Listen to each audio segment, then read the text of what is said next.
एक बड़े धनवान सेठ रहते थे।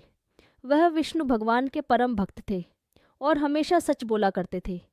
एक बार जब भगवान सेठ जी की प्रशंसा कर रहे थे, तभी माँ लक्ष्मी ने कहा, स्वामी, आप इस सेठ की इतनी प्रशंसा किया करते हैं, क्यों ना आज उसकी परीक्षा ली जाए और जाना जाए कि क्या वह सचमुच इसके लायक है या नहीं।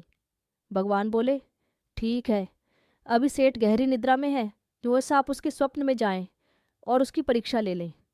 अगले ही क्षण सेठ जी को एक स्वप्न आया। स्वप्न में धन की देवी लक्ष्मी उनके सामने आई और बोली, हे मनुष्य, मैं धन की दात्री लक्ष्मी हूँ। सेठ जी को अपनी आंखों पर यकीन नहीं हुआ और वो बोले, हे माता, आपने साक्षात अपने दर्शन देकर मेरा जीवन धन्य कर दिया है। बताइए, मैं आपकी क्या सेवा कर सकता हूँ।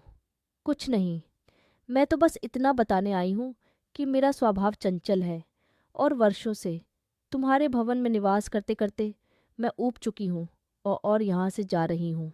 सेठ जी बोले, मेरा आपसे निवेदन है कि आप यहीं रहे, किंतु अगर आपको यहाँ अच्छा नहीं लग रहा है तो मैं भला आपको कैसे रोक सकता हूँ। आप अपनी इच्छा अनुसार जहाँ चाहें जा सकती हैं।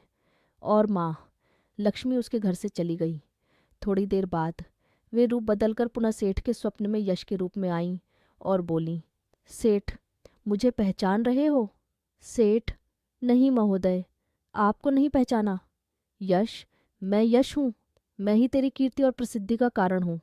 लेकिन अब मैं तुम्हारे साथ नहीं रहना चाहता, क्योंकि माँ लक्ष्मी यहाँ से चली गई हैं।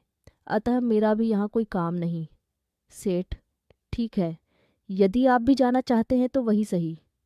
सेठ जी अभी भी स्वप्न में ही थे और उन्होंने देखा कि वह दरिद्र हो गए हैं और धीरे धीरे उनके सारे रिश्तेदार व मित्र भी उनसे दूर हो गए हैं। यहाँ तक कि जो लोग उनका गुणगान किया करते थे, वो भी अब बुराई करने लगे हैं। कुछ और समय बीतने पर माँ लक्ष्मी धर्म का रूप धारण कर पुनः सेठ के स्वप्न में आई और बोली, मैं ही धर्म हूँ।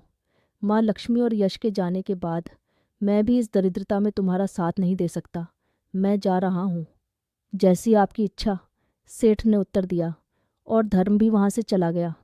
कुछ और समय बीत जाने पर माँ लक्ष्मी सत्य के रूप में स्वप्न में प्रकट हुई और बोली, मैं ही सत्य हूँ। लक्ष्मी, यश और धर्म के जाने के बाद अब मैं भी यहाँ से जाना चाहता हूँ।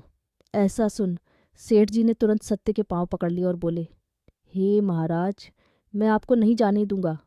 भले ही सब मेरा साथ छोड़ दें, मुझे त्याग दें, पर कृपया आप ऐसा मत करिए। सत्य के बिना मैं एक क्षण नहीं रह सकता। यदि आप चले जाएंगे तो मैं तत्काल ही अपने प्राण त्याग दूंगा। लेकिन तुमने बाकी तीनों को बड़ी आसानी से जाने दिया, उन्हें क्यों नहीं रोका? सत्य ने प्रश्न किया। सेठ जी बोले, मेरे लिए वे तीनों भी बहुत महत्व रखते हैं, लेकिन उन तीनों के बिना भी मैं भगवान के नाम का जाप करते करते उद्देश्यपूर्ण जीवन जी सकता हूँ। परंतु यदि आप चले गए तो मेरे जीवन में झूठ प्रवेश कर जाएगा और मेरी वाणी अशुद्ध हो जाएगी। भला ऐसी वाणी से मैं अपने भगवान की वंदना कैसे कर सकूंगा? मैं तो किसी भी कीमत पर आपके बिना नहीं रह सकता। सेठ जी का उत्तर सुन सत्य प्रसन्न हो गया और उसने कहा, तुम्हारी अटूट भक्ति ने मुझे यहाँ रुकने पर विवश कर दिया और अब मैं यहाँ से कभी नहीं जाऊँगा। और ऐसा कहते हुए सत्य अंतर्ध्यान हो गया। सेठ जी अभी भी निद्रा में थे। थोड़ी देर बाद स्वप्न में धर्म वापस आया और बोला, मैं अब तुम्हारे पास ही रहूँगा, क्योंकि यहाँ सत्य का निवास है। सेठ जी ने प्रसन्नतापूर्वक धर्म का स्वागत किया। उसके तुरंत बाद यश भी लौट आया और बोला, जहाँ सत्य और धर्म है वहाँ यश स्वतः ही आ जाता है, इसीलिए अब मैं भी तुम्हारे साथ ही रहूँगा। सेठ जी ने यश की भी आव भगत की और अंत में माँ लक्ष्मी आई। उन्हें देखते ही सेठ जी नतमस्तक होकर बोले, हे देवी, क्या आप भी पुनः मुझ पर कृपा करेंगी? अवश्य, जहाँ सत्य, धर्म और यश हो वहाँ मेरा वास निश्चित है। माँ लक्ष्मी ने उत्तर दिया। यह सुनते ही सेठ जी की नींद खुल गई।